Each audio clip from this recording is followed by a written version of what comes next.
Hello everyone, তোমরা সবাই কেমন আছো? আশা করছি সবাই খুব ভালো আছো। আমরা সবাই খুব ভালো আছি। নতুন একটি ব্লগে তোমাদের অনেক ওয়েলকাম। আর আজকে ছিল আমার বরের বার্থডে, সেই উপলক্ষে আমি রাতের থেকে কিন্তু প্রিপারেশন শুরু করে দিয়েছি। কারণ রাত 12টায় ওকে একটা সারপ্রাইজ বার্থডে গিফট বলতে ওকে কেক গিফট করব। সেটার জন্য আমি এখন প্রিপেয়ার শুরু করে দিয়েছি। কেকের জন্য আমি নিজে হাতেই তৈরি করব। আর কেকের জন্য কি কি লাগছে একবার দেখে নাও।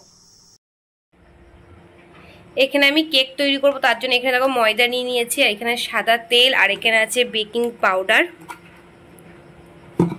আর এখানে আমি চিনিটা গুঁড়ো করে রেখে দিয়েছি, আর তারপরে মধ্যে বেকিং সোডা সেটাও নিয়েছি। তো শুরু করা যাক। প্রথমেই আমি কি করেছিলাম জানো, আগে চিনি যে গুঁড়োটা রেখেছি ওই চিনি গুঁড়োর সাথে ডিমটা দিয়ে ভালো করে আমি প্রায় 10 মিনিট মতন ভালো করে মিশিয়ে নিয়েছিলাম, ভালো করে ফেটিয়ে নিয়েছি এই হাতের যে ব্লেন্ডার দেখতে পাচ্ছ এটা দিয়ে। তারপরে আমি ওই বেকিং পাউডার, বেকিং সোডা আর যে ময়দা আছে ওটা দিয়ে ভালো করে মিশিয়ে নিয়েছি। অনেকক্ষণ ধরে ফেটানোর পরে আমি এরকম একটা কড়াইটা গরম করে নিয়েছিলাম 5 মিনিট মতন। গরম করার পর একটা স্ট্যান্ড বসিয়ে তার মধ্যে আমি একটা ছোট সাইজের টিফিন কৌটোর আকার দিয়ে, আর ওর পাশে দেখতে হচ্ছে খবরের কাগজ, ওগুলো আমি তেল ব্রাশ করে আমি ভালোভাবে খবরের কাগজটা লাগিয়ে দিয়েছিলাম। দেওয়ার পরে আমি কেকটা বসিয়ে দিয়েছিলাম। দেখতে পাচ্ছ কেকটা খুব সুন্দরভাবে কিন্তু উঠে এসেছে। আর এই ক্যান্ডেলগুলো আমি জ্বালাবো রাতের বেলা। তো এখন দেখো প্রায় বেজে গেছে রাত 12টা। তো এখন অভি কেকটা কাটতে বসে পড়েছে। এই যে সিম্পলি এরকমভাবে কাজু কিশমিশ এইসব দিয়ে আমি একটু ডেকোরেশন করে দিয়েছিলাম। Happy birthday Ovi, many happy returns of the day. হ্যাঁ, কেন খাওয়া যাবে না? নরম হয়েছে না কেকটা? তা আমি আগে একটু খাই দে, বলো কে ঠিকঠাক আছে? হ্যাঁ, ভালো হয়েছে।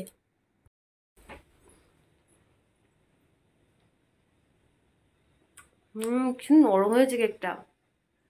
এটা ছিল পরের দিন সকালবেলা থেকে অনেকটা পরিমাণে শাক নিয়ে এসেছে, সেই শাকগুলো আজকে হবে। আর ওর কটা বন্ধুকে বলা হয়েছে, আর ওর বোনকে বলা হয়েছে, কটা বোন আছে। তাই সবাই মিলে এখানে দেখো শাক বাছা হচ্ছিল, আর ওরা সবাই কিন্তু খাটের পরে আছে। আর কালকে রাতে যে কেকটা আমি তৈরি করেছিলাম সকালবেলা আমি সবাইকে দিয়ে দিয়েছিলাম, আর ওর সবাই বললো যে খেতে বেশ ভালোই হয়েছে, আর বিশেষ করে কেকটা খুব নরম হয়েছিল। আর এখানে মাংসের আলু ভাজা হচ্ছে, আর পাশে দেখো চাটনি হচ্ছে, আর মা এখানে দেখো শাকগুলো এখন ধুয়ে নিচ্ছে। আর রান্নাবান্না তেমন কিছুই সব আমার ভিডিওগ্রাফি করা হয়নি, যেটুকু। হ্যালো গাইস, আমি এখানে রেডি হয়ে গেছি। আর এবার হচ্ছে অভি কেক কাটবে, তার জন্য কেকটা আমি নিয়ে যাব নিচেই। আর এবার হচ্ছে দুখানা কেক এসছে, একটা নিয়ে এসছে বাবা আর একটা নিয়ে এসছে মা। চলো তাহলে নিচে যাই, নিচের তলাতে এবার সেলিব্রেশনটা করা হবে।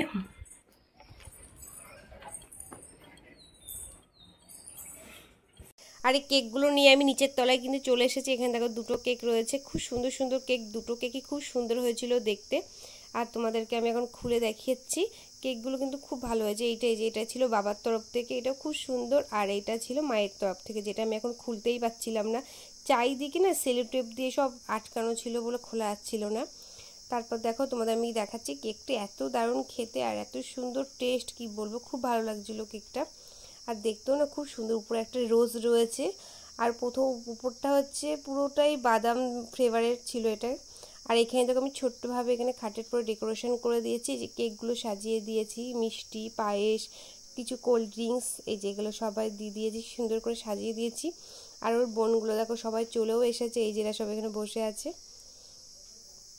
এরকম ভাবে।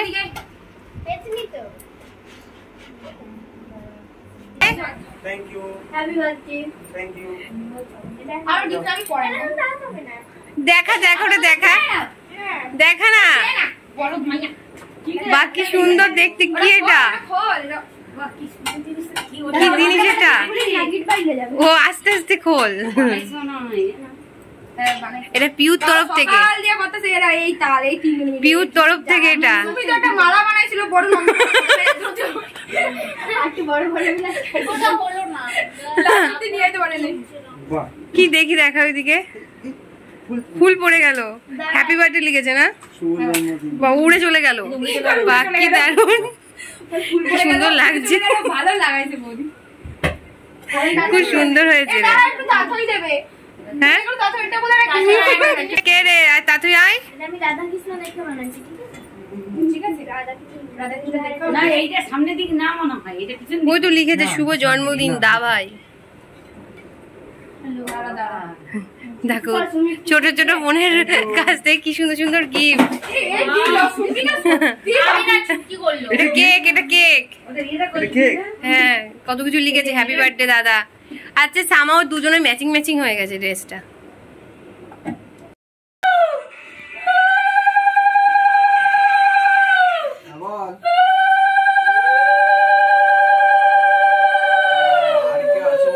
দেখতে হবে দাদা। আচ্ছা আচ্ছা ঠিক আছে দেখছি।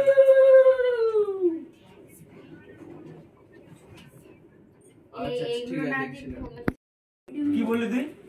মাছিটারে কেউ তুলিস না, মাছিটারে ঠিক আছে একটু তাড়াতাড়ি আয়। যাবেটা অনেকটা না।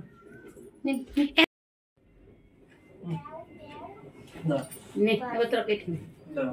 প্রণামটা করে নে, এই। এই 500 টাকা দাও। Happy birthday to you, happy birthday to you, happy birthday dear দাদা, হ্যাপি বার্থডে টু ইউ। এ কি হলো? এই মা কেক থেকে পড়বে। কেকে তো পড়বে, হাত দিয়ে ধরতে হতো। মদন এলো না তো, মদন তো চলে গেল। কোথায় গেল? টাকা নেই। ওরা কাট কেটে এখানে হচ্ছে বোনেরা মিলে দাদা ভাইয়ের জন্য খাবার গুছিয়ে দিচ্ছে। আচ্ছা পায়েসটা আলাদা করে। এখানে সব 5 রকমের ভাজা আছে, ডাল আছে। এখন কি হচ্ছে, লেবু কাটা হচ্ছে, লেবু। আচ্ছা কিসে দিবি সেই ইয়েটা? এইটুকুনি বানি শসাটা? বাহ কি সুন্দর রে। বালদির আইডিয়া। আজকে দুপুরের মেনুতে ছিল কলমি শাক ভাজা, আর ছিল এদিকে মাছের ডিমের বড়া, আর ছিল ডাল ভাজা, সব রকমের ভাজা ছিল অনেক রকমের, আর ছিল মাংস, পায়েস, চাটনি, পাঁপড়, এরকম আর মিষ্টি, এইসব কিছু সবাইকে দেওয়া হয়েছিল। আর এখানে দেখো কবির খাবারটা সুন্দর করে সাজিয়ে দিয়েছি। আর এখানে এখন সবাই খেতে বসে পড়েছে। আর আজকে ব্লগটা এই পর্যন্ত ছিল। ব্লগটা ভালো লাগলে একটা লাইক কমেন্ট করে দিও। আবার দেখা হচ্ছে নতুন কোনো ব্লগের সাথে। ততক্ষণের জন্য বাই বাই।